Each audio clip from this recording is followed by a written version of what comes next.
maximum length when you're dreaming? Exactly. So you don't act out the dreams. There are some disorders where people can get up and act out the dream. There are murders that occur when people who claim they are sleeping wake up and murder their wives next to them or something like that and say, I didn't know anything about it, I was asleep. If this total relaxation of muscles is occurring when they are dreaming, then that can't happen. So there must be something wrong with that mechanism. So these are the two extreme states of a muscle. Totally contracted, short, totally relaxed, long. And muscles can assume any length in between.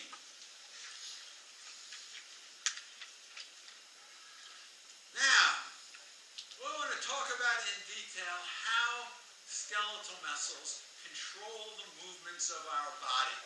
All the movements that our body makes is the result of muscles changing in length, contracting and relaxing. Now, the interesting thing is, any single movement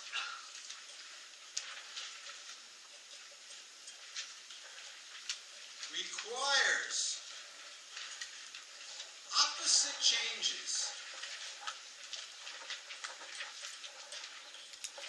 in two sets of muscles. Even the most simple movement. And when I talk about opposite changes, that means some muscles are going to increase their contraction, which means some muscles are going to get shorter, and at the same time, there's another set of muscles that is going to decrease their contraction. They're going to get longer. The two sets of muscles that contract and relax at the same time are called antagonistic muscles.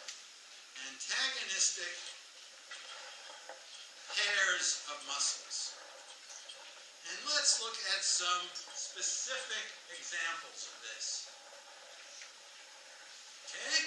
Well, I'm going to start off by looking at muscles that produce movement at the elbow.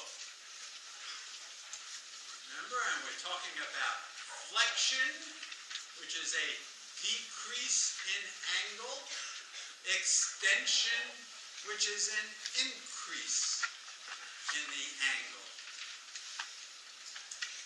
Flexion and extension are movements, any one of which requires a change in length of two opposite muscles. So let's look at flexion first.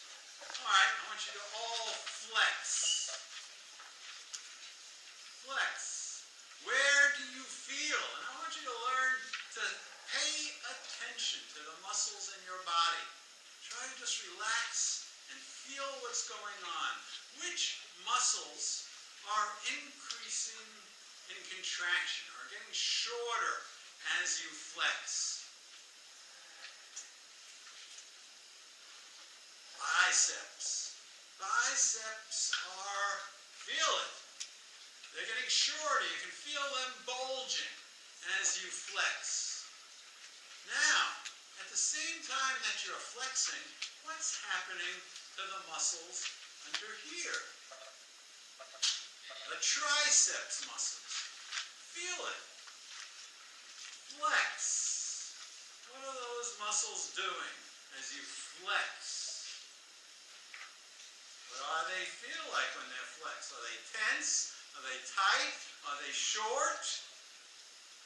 No, they should be relaxed and lengthened. Okay, so that's shown in this picture.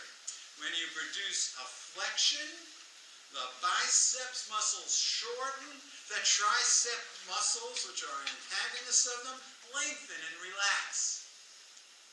And these two changes have to occur at the same time. And the reason for that is, if the antagonistic muscles did not relax when the bicep contracts, what do you think would happen to them if they were tight and still contracted? They'd tear. You do a rapid flexion, these muscles would tear if they didn't relax. And the body has to be able to produce these two opposite changes very rapidly. Athletes often tear muscles because these changes did not occur fast enough. Okay, so that's a flexion. Now, what happens when you extend? Extend your arm. Feel the changes in the muscles. You can try and close your eyes and see if you can just really feel it. Or you can use your hands and feel the muscle. Extending. Feel that tricep muscle tightening up, increasing its contraction. But what's happening to the biceps? They're all relaxed and lengthened. Just the opposite change. So extension in this case is produced by the triceps contracting and the biceps relaxing.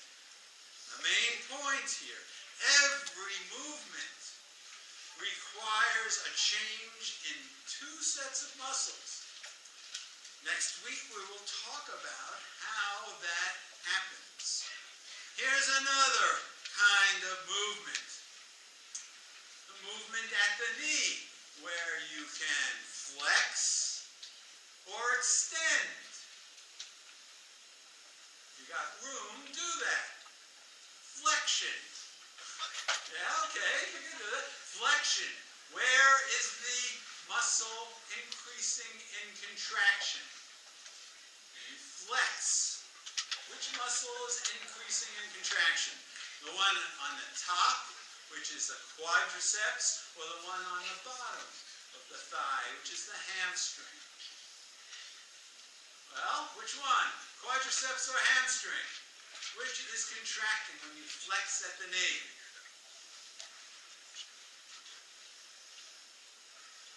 Come on, do it. I'm not going to tell you the answer. Huh? Well, what do you feel? Which one do you feel? The hamstrings are on the bottom, quads on the top. Everybody agree? No, you're all too... Come on, you're just sitting there. It's participation. Oh, I forgot about participation. That reminds me. Who's got a Halloween costume? All those with Halloween costumes, come up to the front, turn right now, and explain to the class what you got. You want your points, you got to come to the front.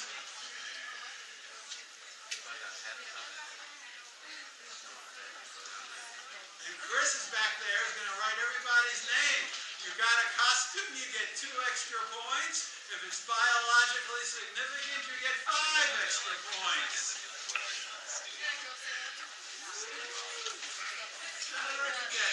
All right. Who are you?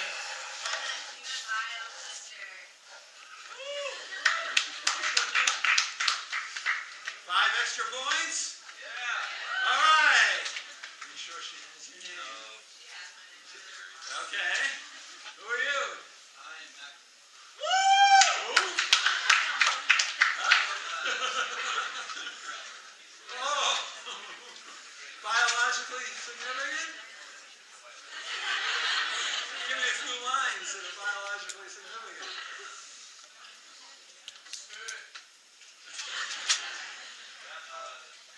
2 points to this guy.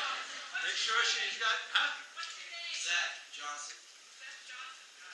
Yeah, 2 5 points may not mean much right now, but at the very end, when all the points are added up, it could make a difference. I don't look like it, but I'm Trevor. I'm Rosalind Franklin, and here's my extra.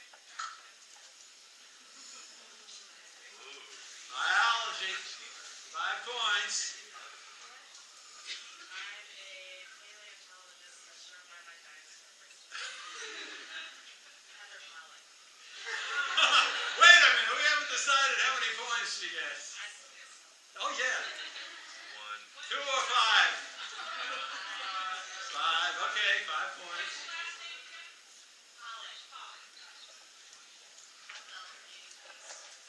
Who? Who's Belle? Huh? She's the princess of Beauty and the Beast? Okay. Biologically related? Yeah, you turned into 2 points. Tell me your name. Megan Schrader. Schrader? Yeah. 2 points.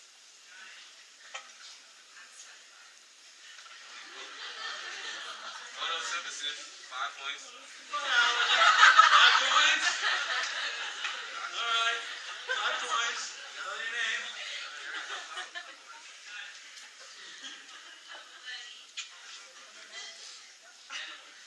Animal. Bio. 5 points? Okay, 5 points.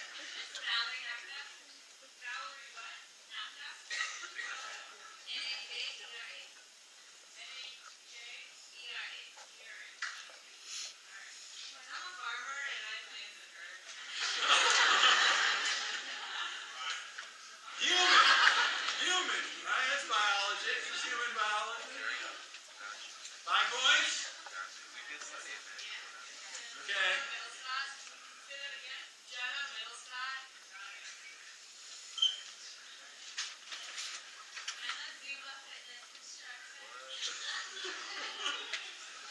Muscle plasticity. You know all about muscle plasticity, which we haven't talked about, which we'll talk about later. You got the shirt. What do you think? Huh? 4. 4. All or nothing. Well, all is 5 or 2. 5. Okay, 5 points. Get your name. Got it, Claire?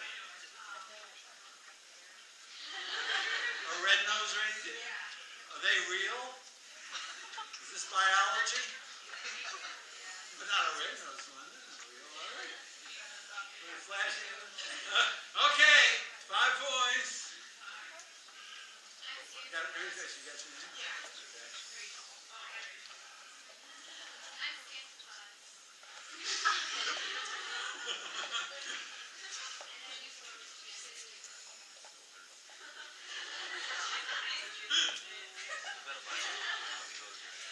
Okay, human. Oh, wait a minute. Is Santa human? What do you mean is Santa's human?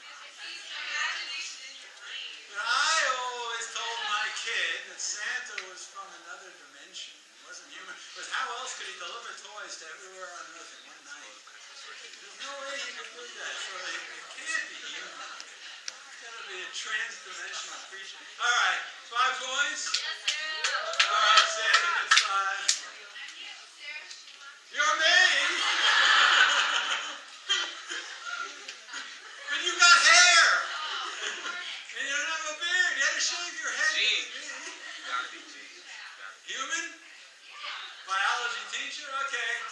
5 points. You got that big nose. You got it? You know who you are?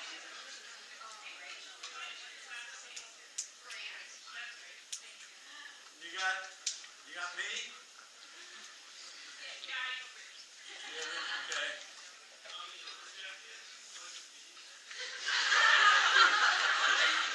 5 points. Can't beat that. See? It pays to participate in class. This is an exercise in class participation. Halloween is really a lot of fun. Okay. Sit down. You got your points. Huh? Who did I miss? Oh, did I miss somebody? Oh, excuse me. Sorry. And 5 points. Got your name?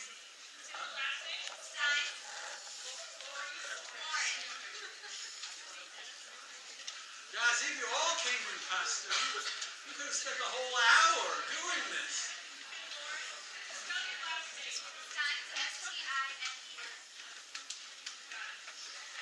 everybody? All right, class participation. So, where were we? What happens when you, we'll switch now. Extend at the knee. What muscle is contracting? Where do you feel it? Quads, all right. And when you flex, it's the hamstring. One other example. When you jump and the ankle, we're talking about movement now at the ankle. Flexion, this muscle contracts, that stretches. Extension, this muscle contracts, the calf muscles contract. This is the shin muscle extends. Very obvious here. And look at these ball players. Look at their feet. Look at their ankles. This is an old picture. Look at their shorts. It's still short shorts. All right, but movement at these joints. And you can do the same thing with the wrists. You can do the same thing with the fingers. You can do the same thing with your neck. You do this all parts of the body. They all require changes in contraction of two sets of muscles. Now, this is the main point I want to get across. When muscles are used to produce our behavior, and behavior is movement. Every behavior, even the most simple one, requires two sets of muscles. Now we're going to get to something a lot more complex. You really understand how muscles and their contraction can determine movement. Now I ask you to try to identify the muscles that are responsible for enabling you to stand upright. Just stand or sit upright. Don't lean against the back of your seat. What muscles are getting tense, increasing in contraction to enable you to have an upright posture? Which ones are relaxing? This is a homework exercise for you. You can practice it in the privacy of your room if you want to. Stand upright and feel the different muscles in all parts of your body. Oh, come on, you're going to... Oh, I thought you were participating again. All right. Where are the muscles that enable you to stand up? Because our closest relatives do not stand up. Their bones are not very different from ours. It's how they use their muscles that determines their posture. Now, an interesting thing is that there are some humans who do not have upright posture. There are some families, isolated parts of the world, who are true quadrupeds. They never walk on 2 feet. They walk on 4 feet. And there are several films of them doing this online if you want to look at it. These occur within families. They are produced by a genetic mutation. A mutation that affects the function of the nervous system. And as we will see next week, for muscles to do their work, it requires an interaction in networks with the nervous system. And if something is wrong with the nervous system, the right signals are not going to the muscles, and these people cannot stand upright. But they can move around quite well on 4 legs. I got a question. Sure. How much does that contribute to the social aspect? Because you said you're isolated. None of it. There are definitely genetic mutations that have been found in these people. And there are some that are not isolated.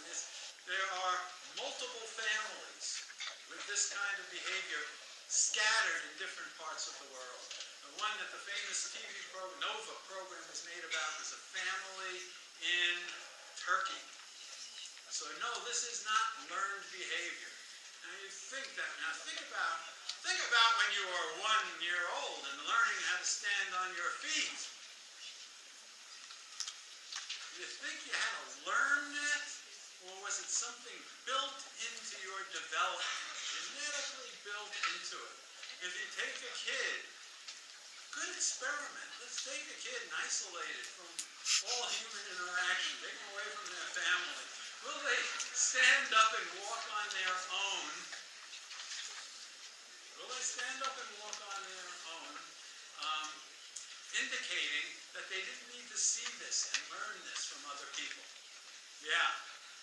Wouldn't that be incomplete? You have to put that kid around things that walk on 4 legs. Maybe not.